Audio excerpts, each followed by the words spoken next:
আসসালামু আলাইকুম, welcome to Neel Moon Blog. চলে এসেছি নতুন একটি ব্লগ নিয়ে। বাইরে মুষলধারে বৃষ্টি হচ্ছে। আল্লাহ নাকি মানুষের জন্য তিনটি শ্রেষ্ঠ নিয়ামত দিয়েছেন। প্রথম হচ্ছে মেহমান, তারপর হচ্ছে কন্যা সন্তান, তারপর হচ্ছে বৃষ্টি। আলহামদুলিল্লাহ, আজ সবগুলোই আমার কাছে আছে। মেহমান আছে আমার ভাসুর আর রিসা, কন্যা সন্তান তো আমার মেয়েটা আছেই, আর বাইরে মুষলধারে বৃষ্টি হচ্ছে। বৃষ্টি আমার বরাবরই খুব পছন্দ, কিন্তু একটানা যখন পড়তে থাকে তখন বড্ড বিরক্ত লাগে। এই যে পুরা ঘর ভিজা কাপড়, কেমন একটা ভ্যাপসা গন্ধ, সব কিছু মিলিয়ে বিচ্ছিরি রকমের একটা অবস্থা। কোনো কিছু ভালো লাগছিল না এই ভিজা অবস্থাটার কারণে। ভারীওয়ালা আমাদের নিরাপত্তার জন্য চারপাশে এমনভাবে নেট দিয়ে দিয়েছে, বৃষ্টিটাকে স্পর্শ করারও সুযোগ নেই। ভিডিও করা তো বহু দূর। তারপরও বৃথা চেষ্টা করি মাঝে মাঝে ছুঁয়ে দেখার। এরপরে আমার ভাসুর বারবার দেখছিল কখন বৃষ্টি থামবে, কখন বের হবে। আমিও বারবার জানালার পাশে এসে দেখছিলাম কখন বৃষ্টি থামবে, আমাকেও একটু বের হতে হবে। 3রা জুলাই থেকে আমার নিহালের পরীক্ষা শুরু হচ্ছে।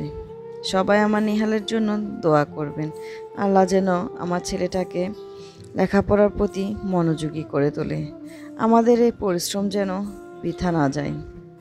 আল্লাহ যেন আমার ছেলেটার উপর রহমত নাজিল করেন।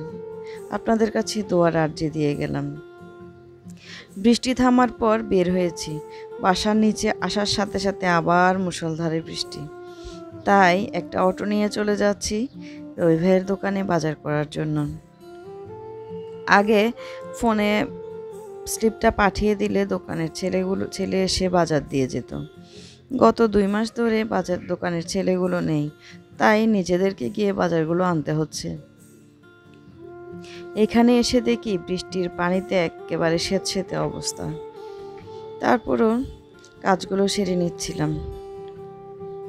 যেহেতু নেহালের পরীক্ষা 3 তারিখ থেকে, তাই আমাকে কাজগুলো না সারলেই যেন নয়। ওর পরীক্ষার সময় খুব বেশি ব্যস্ত থাকতে হবে।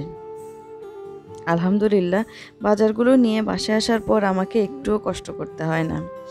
অনেকে হয়তো বলবে আমি আমার ছোট ছোট ছেলে মেয়েগুলোকে দিয়ে কাজ করাচ্ছি।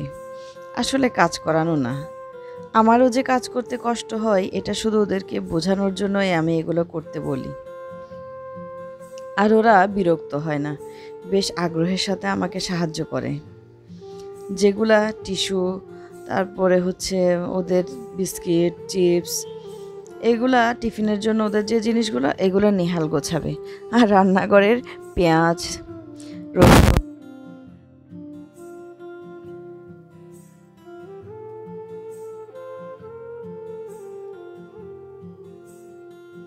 আলহামদুলিল্লাহ আমার দুই সন্তান আমাকে অনেক সাহায্য করে। বৃষ্টির সাথে কিছু খাবার রিলেটেড, যেমন বৃষ্টি পড়লে নিহাল চায় খিচুড়ি রান্না করতে, আর আমার ছোলা ভুনা খেতে ইচ্ছে করে। আর টপে যেহেতু খুব সুক্রান্তযুক্ত পুদিনা পাতা রয়েছে, তাহলে তো আর কথাই নেই। এই যে মুড়ি দিয়ে মাখিয়ে একেবারে 1 চামচ ছোলা ভুনা আর হচ্ছে 1 কামড় মরিচ, উফ কি যে শান্তি! আলহামদুলিল্লাহ। যদিও আমি বিকালে কিছু খাই না, তারপরেও দেখলেই খেতে ইচ্ছে করে। আপনারা সবাই দোয়া করবেন, ভালো থাকবেন। আজকের ব্লগটা এখানেই শেষ করছি।